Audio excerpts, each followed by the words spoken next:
Good morning and welcome to Community Roundtable, a free public service brought to you on AM 1590 KDJS. If you're a member of a nonprofit organization and would like to be featured on the program, call the KDJS Newsline at 320-235-2900. That's 320-235-2900. Well, on our program today, we say hello to Alan Barka, a farmer near Grove City, and he's a little bit south of here right now as we speak. We're recording on a Monday morning. Alan, you're down in New Orleans. Tell us what's going on down your way. I'm in New Orleans, Louisiana for the National Farm Bureau Convention. And this is a big convention, kind of a special year, right? Yep, we're celebrating our 100-year anniversary this year, so it's a lot of people on hand, I imagine. Do you know how many in particular have shown up just for this convention? I don't know the exact number, but there's a couple thousand people here. There are 70 members from Minnesota. Mm-hmm. So now your connection to Farm Bureau, Alan, I know you farm by Grove City. What do you do with the Farm Bureau? Well, on the county level, I'm the YF&R chair for our county, and then my wife and I represent District 4 on the state YF&R board. And YF&R, that stands for? Young Farmers and Ranchers. All righty, and you've got a committee you work with. Again, what do you do on the committee? What kind of things you try to accomplish? Leadership kind of things is the main leadership development. And are there things going on, getting more young people involved? How's that going? I know a lot of folks every year step away from farming, retire. Kind of tough sometimes to probably replace those good people, huh? Yeah. And what about the growth among the young ranks? Where do you look at to try to get people involved in any branch of farming? Well, I guess we try to acknowledge the people who have done pretty well, and with our discussion meets and our excellence in ag programs, things like that. Mm-hmm. Just trying to get everybody together too. So. Yeah, very interesting. Like I say, with all of our ag land that we have right here in our neck of the woods. How big a farm do you and the wife have? We farm about 120 acres right now. And what do you have as far as crops are concerned? Corn, soybeans, and alfalfa. Mm-hmm. Do any cattle, hogs, anything like that, or? We sold our dairy cows this spring, and then we still raised some heifers and got some other hobby animals, I guess. Yeah, let's talk about New Orleans. When did you get down there? We got down here on Friday. Yep, Friday afternoon we made it down. So what was the weekend all about in New Orleans? What'd you take in? We took in a few sessions, watched our other Minnesota members in their competitions. Mm-hmm. We had Katie Winslow was in a discussion meet, and she did pretty good in that. And then Ted and Katie Brenny were in the excellence of ag. Mm-hmm. They're right now they're in the top 10, so wow. We'll find out a little later on how they did. So get a chance for any downtime, any touring around the big town there? Yep, we hit up the famous Bourbon Street, and then we got to try some Cajun food, I guess. So. And how'd you like that? That was pretty good. So it's I'm a little fan. Different than home. But. Yeah, it's different, but I'm a fan too. I like the stuff, man. You didn't by chance go get any tickets to the New Orleans-Philadelphia football game, did you? No, I didn't. So we watched it a little bit on TV. No, I imagine Bourbon Street was pretty happy on Sunday night, huh? Yep. A lot of happy people probably still on Monday morning that hadn't left yet. Yep, I'm guessing so. What's coming up at the convention here as we talk again? We're recording on a Monday morning. How long is the convention? What's on deck for you? Well, we'll go home tomorrow, and right now we're actually waiting in line to see the president. So oh, nice. Did you get the shakedown? Did you get the metal detector and everything before you? Well, we're still waiting in line, and I think that's coming up. So. Well, if you know anybody with an artificial hip, I mean, they'll get pulled aside. Yeah. All right, Alan, have a great time. We appreciate you calling in. I know you're real busy. We'll be talking to you soon, all right? All right, sounds good. Thank you. That's Alan Barka. He's in New Orleans with the 100-year anniversary convention once again, the American Farm Bureau Federation.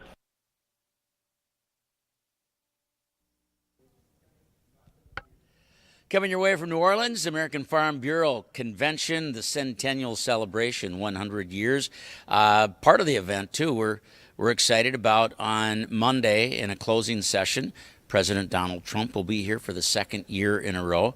He was here last year, and he promised he would be back again for the 100th. Well, he's keeping his promise, so it's kind of exciting, and especially with all the things going on in D.C., a lot of issues. Some things have been accomplished, and there's others that are still coming. It's great to see him to be back here. Our guest on this broadcast, Deborah Durheim. Deborah from Long Praire, Minnesota. Deborah, we talked earlier too, but a lot of fun, I think, in that first session this morning. What went on? Zippy Duval, American Farm Bureau president, really good message. The production behind all of it, the lights, the camera, the action, it's all there. Yes, it is. It really gets you excited about the whole adventure here in New Orleans. Yep, good time. Let's talk about your activity in Farm Bureau. And I know that you're on Promotion and Education Committee. A little background to that, because it starts out with a state story and then moves to a national story. That's correct. I got on to the Promotion and Education Committee. I've been on now I'm entering my 5th year in the state of Minnesota. And 2 years ago, I was the chairperson for the Promotion and Education Committee for the state of Minnesota. Then the opening came at the national level. And I decided to go ahead and decided and encouraged by my husband to go ahead and apply for that position. And I did, and now I am representing Minnesota here at the AFBF. All right. We're going to come back, talk a little bit about your husband later. Let's make that a later subject. Okay. Right now, we're going to talk about field to fork face-off. What in the heck is field to fork face-off? This sounds like fun. It is. I'm really excited about it. It is based on Family Feud. If you watch Family Feud on TV, but of course we couldn't use that because it's copyrighted. So we had to come up with a creative name, and I can't take all the credit for it because there are 2 other committee members that I've worked with to have this happen. And how we went about it is we did surveys. So we did consumer surveys, we did member surveys, and we also reached out to youth in schools throughout the United States to and ask them questions, and it's based on 100 surveys that were put out and their responses. And when we did the consumer surveys, that was done at the Minnesota State Fair last year. So anybody who came into our booth at the Minnesota State Fair got asked questions. And then those surveys were compiled, and that's what we based some of our questions off of. Okay, so I'm thinking of Family Feud, and then it's percentages, what's the correct answer and what's got the highest percentage, right? Right, exactly. So let's say, for example, I asked the question, breed of cows. Name me the top breed of dairy cows. Got to be Holstein. Okay, so that would be how we did the responses. Some were Holstein, some might have been Guernsey, Jerseys, whatever it might be. But that's how we went about doing that. And then the people would respond. So we asked them the question. They would respond. The response was wrote down, and then we accumulated their totals. All right, this sounds like a lot of fun. So you're going to have this same event, this field to fork face-off, like a Family Feud game. You're going to have it here at the National Convention. When, where, and who's involved? Okay, so it'll be tomorrow, Monday, and it will be right after Donald Trump's presentation. So our closing session tomorrow. It'll be at approximately 1:30 tomorrow. And how we did it is we opened it up to the states if they wanted to have a team. So then they submitted their application, did a little scenario, and from those, the committee made their choices on the teams. So we have 4 teams participating, and they are from Montana, Minnesota, Massachusetts, and Nebraska are our 4 teams. So they've been selected as to their rounds, and then, of course, it'd be just like Family Feud where they come back. Then our winner of the first round will come back for the 3rd round. and so forth. Is this going to be on the stage in the trade show? Yes, it is. That is where it's going to be held, is on the stage at the trade show. I think they call that the cultivation stage, if I remember right. I believe you're right. Yes, it is. That should be fun. So, prizes for the winning states? What the prize is going to be is registration for their team to the Fusion Conference that is going to be held in March in Milwaukee, Wisconsin. Excellent. That should be good. Are you planning to take this on the road to other places, maybe at the state fair in another version? What are you going to do with it from here? Well, I'm not sure. We talked about the possibility of maybe doing it at Fusion in March. I'm not sure. I suppose we won't have time to pull it into our Minnesota Leadership Conference because that's in 2 weeks. Our LEAP conference is. So we probably won't be able to maybe use it this year, but maybe next year. So I'm hoping that we can utilize it, or that states will utilize it. Deborah Durheim was with us, again, on the American Farm Bureau Promotion and Education Committee Field to Fork Face-Off that's coming up that they're presenting here. Let's get back to the family. Your husband's Delvin? Yes, he is. And your family involvement in Farm Bureau? Our family involvement in Farm Bureau. Okay. Actually, Delvin has sat on the Farm Bureau board for many years. And then I joined him later on, and he volunteered me to be the secretary-treasurer of our local chapter in Todd County. And in his earlier years, he sat on the Promotion Education Committee as well as the membership committee. So he's been involved like far longer than I have. But we also have a son who worked for American Farm Bureau in Washington, D.C. for some time, and now has changed and is now working for Nationwide. So our family roots as far as Farm Bureau goes way back. Delvin's mother and father, Raymond and Jesse Durheim, they were also Farm Bureau members. So he's came a long ways with the membership. But an awesome, wonderful group of people. I have learned so much about farming in other states. I have met so many people. The list is just endless of the people I've met. Deborah, so if I was to ask you for a short answer, what do you see as the value and purpose of Farm Bureau? Not just in our counties in Minnesota, for the state, and for the nation. What do you see as the value and purpose? I would say it's our advocating. The importance of going and meeting with your legislators, whether it's in your state or at the national, at Washington, D.C. Go and talk to them. They want to hear your story, and they want to hear what's important. If we don't tell them, they don't know. So we need to be advocates, and we need to make our contacts. We do. And farming is everybody's bread and butter. We just have to keep getting that message across. That is correct. That is correct. If we don't, nobody else is going to do it for us.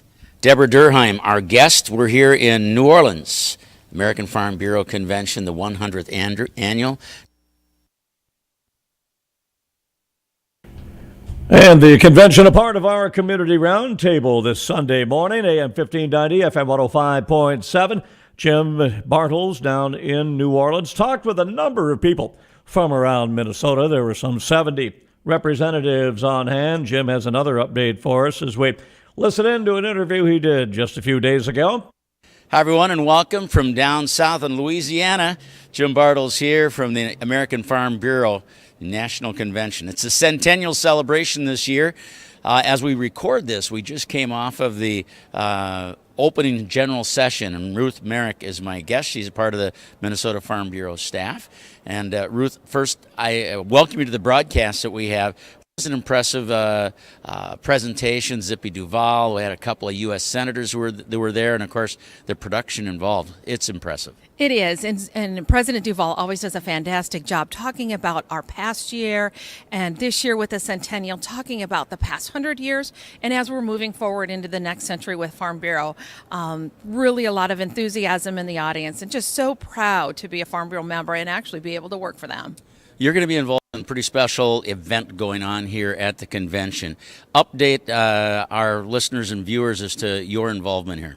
Well, I'll be doing a presentation later today on the opioid crisis facing rural America. We have a deep concern about the opioid use in our rural communities. We see it as Farm Bureau, a safety concern. We want to make sure that our families are safe. and healthy back home. And so the American Farm Bureau has asked me to come in and talk about that a little bit to the audience here about what we've done in Minnesota to help curtail that. Farm Town Strong, right? Is that kind of the umbrella title for this? It is. So farmtownstrong.org is a website that the American Farm Bureau and National Farmers Union set up to really bring information to individuals out in our rural communities across the nation about the opioid epidemic. What farmers and ranchers have said, and based on a Morning Consult survey done by the American Farm Bureau, is that by reducing stigma, by bringing resources to rural America, we can actually help opiate epidemic. People don't realize that the opiate epidemic, the numbers have surpassed the urban areas as far as opiate overdoses. And that's one of the things that we need to be talking about and being at the table and having those one-on-one conversations with farmers and ranchers across Minnesota as well as the nation. So if someone would come to this presentation or happen to see it or hear it some other place, what's some of the main message points that they're going to get that they would walk away with? So what they're going to get is they're going to get information on the website, how to access it, resources, where the website actually talks about where they can go to recovery centers. 1 out of 3 farmers feel that they can't access a recovery center, and that's a huge problem in our areas. They have to drive many hours to find a place where they can get some help. They're also going to see what we're doing in Minnesota, how we put a program together, how we're at the table visiting with people from the Department of Health, Association of Minnesota Counties, law enforcement, health officials, recovery center people, how we're having the conversations. What I noticed, I spoke at the Association of Minnesota Counties, and out of 250 people, 4 people raised their hand that were involved in agriculture.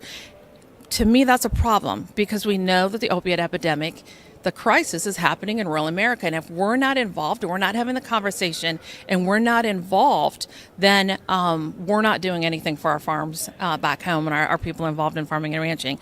So the other thing that it talks about all of the statistical information that was gathered from the survey that the American Farm Bureau did. And a couple of those points that I want to bring out is that 3 out of 4 farmers can access opiates without a prescription. And also that, you know, I already talked about the access to recovery centers, and then the 3 out of 4 farmers also feel that we can reduce the opioid crisis through the resources and reducing stigma, like I talked about before. There's lots of information that's in that website that I think is useful. It really tells us that we have a problem that we need to work on. So, that's going to be a part of my presentation, but really talking about the farmtownstrong.org website. All right, so I was just going to ask again, we're talking with Ruth Meirick. Ruth, of course, from Minnesota Farm Bureau office. So website, if people want to go to that, the website is, the address? Farmtownstrong.org website for the access to that website. And then the Minnesota Farm Bureau is mnfb.org. So again, farmtownstrong.org. It's actually, yes. And I'm sorry, I said the Farm Bureau website is fbmn.org. I also want to bring attention to the fact that we also have people that are disposing of prescription medicines wrong. And I will be talking about that, about the safe disposal of our prescription drugs. Many people leave their prescription drugs in their medicine cabinets or in places back home. I tell people that, quite honestly, you're contributing to the opioid epidemic if you do that. You put yourself at risk for people stealing those prescriptions, rural crime. So we need to get those out. We need to dispose of them properly. We've been handing out 10,000 doTERRA drug kits across the state of Minnesota. It's a deactivation kit. It's charcoal-based. The product's actually made in the great state of Minnesota. But we're also promoting National Take Back Day and the safe way to dispose of prescription drugs. If someone would like to have this presentation come out to them, is this something that can be done by appointment or not? Absolutely. They can reach out to me at Farm Bureau.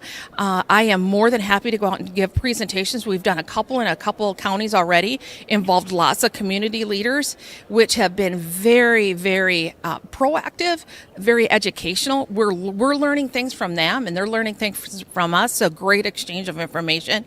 And then also, like I said, we've been working with county health departments, county commissioners, just talking about the issue. If we don't know about it and we don't know how bad the crisis really is, then people sometimes just sort of sit back and watch. I want to make the point that in 2017, 70,000 opiate overdoses happened across the United States. If you think about the Vietnam War, 58,000 people were killed in the world in Vietnam War. In 2016, 50,000 people died of the opiate epidemic. So from 2016 to 2017, we've increased that number by 20,000. So we absolutely have an epidemic. We absolutely need to be having conversations. And farmers and ranch families across the United States need to be working within their county farm bureaus, within their civic organizations, within their communities, having conversations on how they can help this epidemic. A lot of good material. Ruth, Meirick, we appreciate it. Thanks for your work on this. Enjoy the presentation later on today, again, as we're recording this on Sunday. And thank you for your work on behalf of the farmers and Farm Bureau members. And what a great cause here. Again, farmtownstrong.org, correct? Yes, that's correct. And thank you very much for just letting me have the opportunity to talk more about this issue. And Jim offered up one final interview for our Community Roundtable show this morning, dealing with agriculture. And again, the 100th anniversary of the American Farm Bureau Federation convention that was held last weekend in New Orleans. Jim?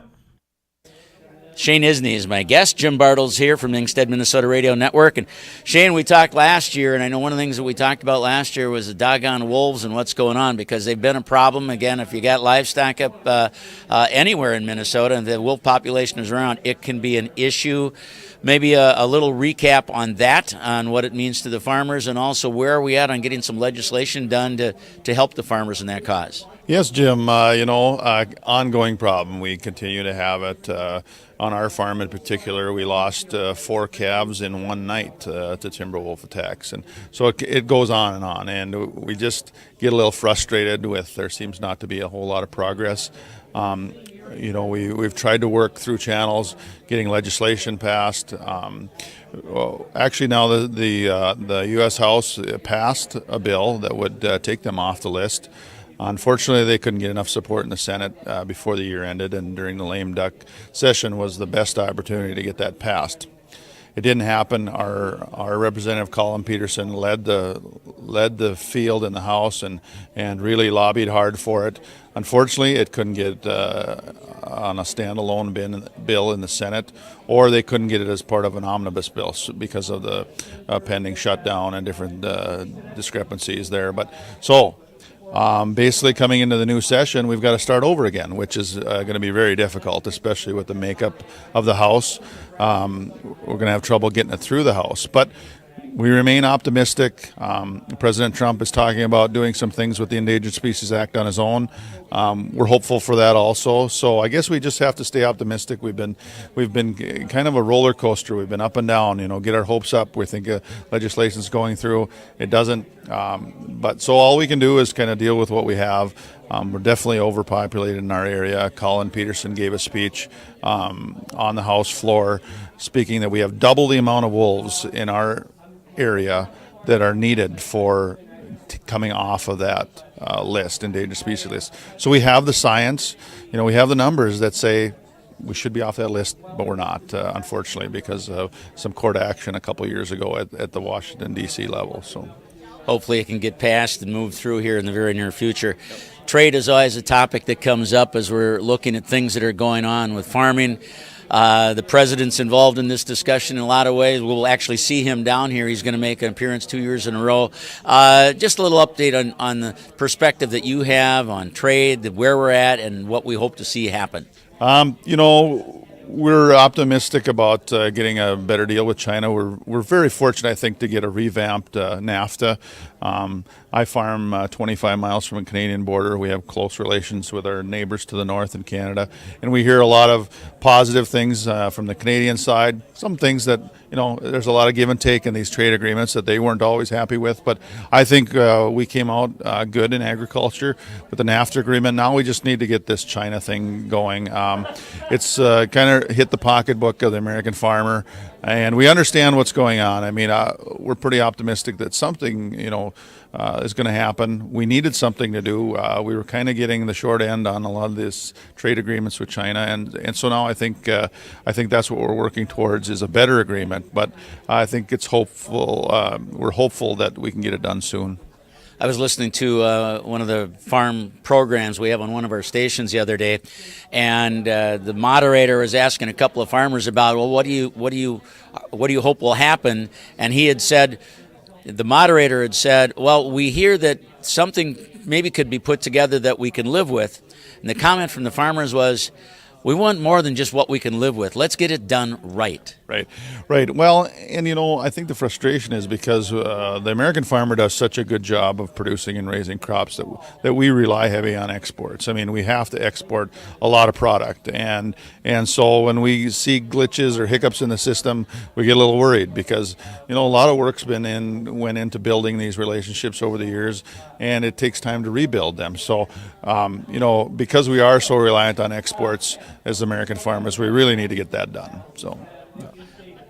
We talked about the president. He's going to be down second year in a row. Sonny Perdue, Secretary of Ag, will be here as well. Should make for an exciting final day at the convention.